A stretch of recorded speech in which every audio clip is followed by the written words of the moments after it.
ಹಾಸನ ಜಿಲ್ಲೆ ಅರಸೀಕೆರೆ ತಾಲೂಕಿನ ಆದಿಜಾಂಬವ ಮಾದಿಗ ಮಹಾಸಭಾ ಅರಸೀಕೆರೆ ಮತ್ತು ಮಾದಿಗ ಮೀಸಲಾತಿ ಹೋರಾಟ ಸಮಿತಿ ಅರಸೀಕೆರೆ ವತಿಯಿಂದ ಮಾಡಾಳಿನಲ್ಲಿ ಸರ್ಕಾರದ ಅಣತಿಯಂತೆ ಪರಿಶಿಷ್ಟ ಜಾತಿಗಳ ಸಮೀಕ್ಷೆ ನಡೆಸಲು ಅಧಿಕಾರಿಗಳು ಮನೆ ಮನೆ ಬಾಗಿಲಿಗೆ ಬಂದಾಗ ಪರಿಶಿಷ್ಟ ಜಾತಿಗಳ ಪಟ್ಟಿಯಲ್ಲಿ ಕಾಲಂ ನಂಬರ್ 61ರಲ್ಲಿ ಮತ್ತು ಉಪಜಾತಿ ಕೇಳಿದರೂ ಸಹ ಆ ಕಾಲಂನಲ್ಲಿ ಮಾದಿಗ ಎಂದು ನಮೂದಿಸಬೇಕೆಂದು, ಇಲ್ಲವಾದಲ್ಲಿ ನಮ್ಮ ಜಾತಿಗೆ ಸರ್ಕಾರದಿಂದ ಸಿಗುವ ಸೌಲಭ್ಯಗಳಿಂದ ವಂಚಿತರಾಗುತ್ತೇವೆಂದು, ಅದಕ್ಕೆ ಅವಕಾಶ ಕೊಡಬಾರದೆಂದು ಗೋವಿಂದರಾಜು ಜಿಲ್ಲಾ ಸಂಘಟನಾ ಸಂಚಾಲಕರು ಹಾಗೂ ಕರ್ನಾಟಕ ದಲಿತ ಸಂಘರ್ಷ ಸಮಿತಿ ಹಾಸನ ಹೊಂಗೆಪ್ಪನವರು, ದಲಿತ ಮುಖಂಡರು, ಗಂಡಸಿ ರಂಗನಾಥ್ ಅರೇಹಳ್ಳಿ ನಗರ ಅಧ್ಯಕ್ಷರು, ದಾಸಪ್ಪ ಮಾಡಾಳು ಜಿಲ್ಲಾ ಸಂಘಟನಾ ಸಂಚಾಲಕರು, ಕರ್ನಾಟಕ ದಲಿತ ಸಂಘರ್ಷ ಸಮಿತಿ ಹಾಸನ ಹಾಗೂ ಎಂಆರ್ ತಿಮ್ಮಯ್ಯ ದಲಿತ ಮುಖಂಡರು ಮಾಡಾಳು, ಎಚ್.ಸಿ. ಶಿವಕುಮಾರ್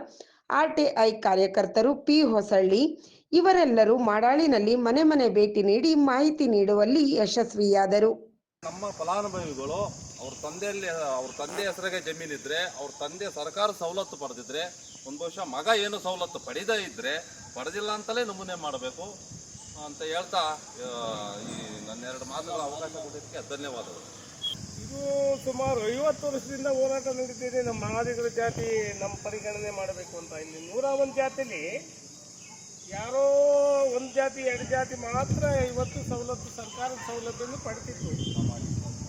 ಸಾಮಾಜಿಕವಾಗಿ ನ್ಯಾಯವಾಗಿ ಬೇಕಾಗಿರೋದ್ರಿಂದ ಸರ್ಕಾರದ ಹೋರಾಟ ಮನಗಂಡು ಸಿದ್ದರಾಮಯ್ಯ ಸರ್ಕಾರ ಇವತ್ತು ಜಾತಿ ಸಮೀಕ್ಷೆಗೆ 5/5/2017ರಿಂದ 4 ಸಮಿತಿ ವರದಿನ ಜಾರಿ ಮಾಡೋಕ್ಕೋಸ್ಕರ 2 ತಿಂಗಳ ಕಾಲಾವಕಾಶ ಕೊಟ್ಟು ಜಾತಿ ಸಮೀಕ್ಷೆ ಮಾಡ್ತಾಯಿದೆ. ಹಾಗಾಗಿ ನಮ್ಮ ಮಾದಿಗ ಬಂಧುಗಳಿಗೆ ಹೇಳ್ಬೇಕಾಗಿರೋದು ಏನಪ್ಪ ಅಂದರೆ, ಜಾತಿ ಕಾಲಂ 61ರಲ್ಲಿ ಮಾದಿಗರಂತಲೇ ಬರೆಸಬೇಕು.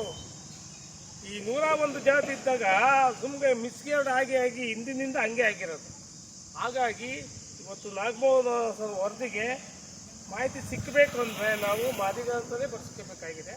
ಹಾಗಾಗಿ ಇದೆಲ್ಲರೂ ಮನ್ಕೊಂಡು ನಮ್ಮ ಸಮಾಜ ಬಂಧುಗಳು ನಮ್ಮ ಸಮಾಜದ ಏಳಿಗೆಗೋಸ್ಕರ ಇದನ್ನು ಬರೆಸಿ ಎಲ್ಲರೂ ಸರ್ಕಾರಿ ಸೌಲಭ್ಯ ಪಡಿಬೇಕೆಂದು ನಾವು ಮಾತಾಡೋಕ್ಕೆ ಅವಕಾಶ ಎಲ್ಲರಿಗೂ